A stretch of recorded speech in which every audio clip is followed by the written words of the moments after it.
औज़ुबिल्लाहि मिनश्शैतानिर्रजीम बिस्मिल्लाहिर्रहमानिर्रहीम।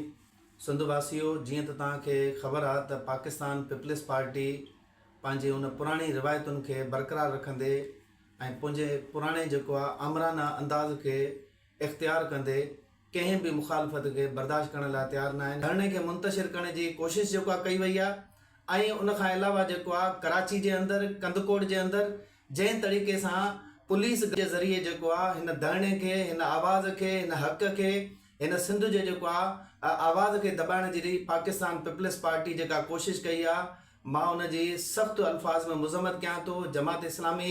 इन जी जेको आहे पीपल्स पार्टी जे हिन क़दम जी सख़्तु जेको असां मुज़म्मत कयूं था त हिन पाणी जो जेको मसइलो आहे उहो सिंध जे अवाम जो मसइलो आहे ऐं जमात इस्लामी उन सां छाना बशाना पहिरें ॾींहं खां वठी करे जेको आहे तमामु काज़ जे अंदरि जेको आहे उन में शामिल आहे। ऐं अफ़सोस इहो आहे त मोहतरम ज़रदारी साहब ऐं बिलावल भुट्टो ज़रदारी साहब को नोटिफिकेशन त कढाए कोन सघिया, का तारीख़ जेको आहे वठी आया ऐं मुसलसिल जेको आहे सिंध जे अवाम सां जंहिं तरीक़े सां धोखो कयो वियो आहे, जंहिं तरीक़े सां ॿियाई कई वई आहे, जंहिं तरीक़े सां दो नंबरी जेको आहे कई वई आहे, कॾहिं जेको आहे हिते ड्रामो मुसलसिल जेको आहे कयो वियो त जेको आहे हिते कोई कैनाल नथो ठहे, कोई जेको आहे सिंध जो पाणी जेको आहे नथो थिए। ऐं जॾहिं उन जे तरफ़ां जेको आहे इहे मनसूबा साम्हूं अचणु शुरू थिया त उन खां बाद जेको आहे उन्हनि जा बयान, उन्हनि जा ड्रामाबाज़ियूं, उहे कलाबाज़ियूं जेके आहिनि ड्रामेबाज़ियूं जूं, उहे पे दर पे जेके आहिनि जारी जेके आहिनि रहियूं।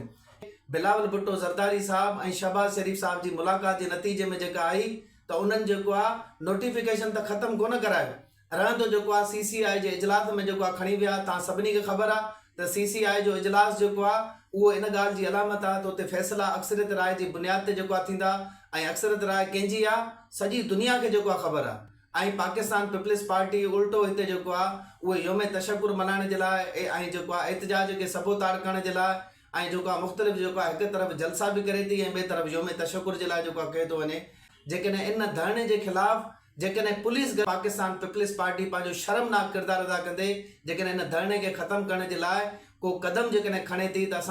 मां पंहिंजे पुरअमन कारकुनान खे अपील कंदुमि त उहे जेके आहिनि बबरलो बाईपास ते जेको आहे उते पहुचनि ऐं जेको आहे इन जेको आहे रियासती ज़ुल्म ऐं जबर जो जेको आहे मुक़ाबिलो जेको आहे करण जे लाइ पुरअमन तरीक़े सां जेको आहे उनजो एहतजाज जेको आहे कनि त इन कुदे अमल खां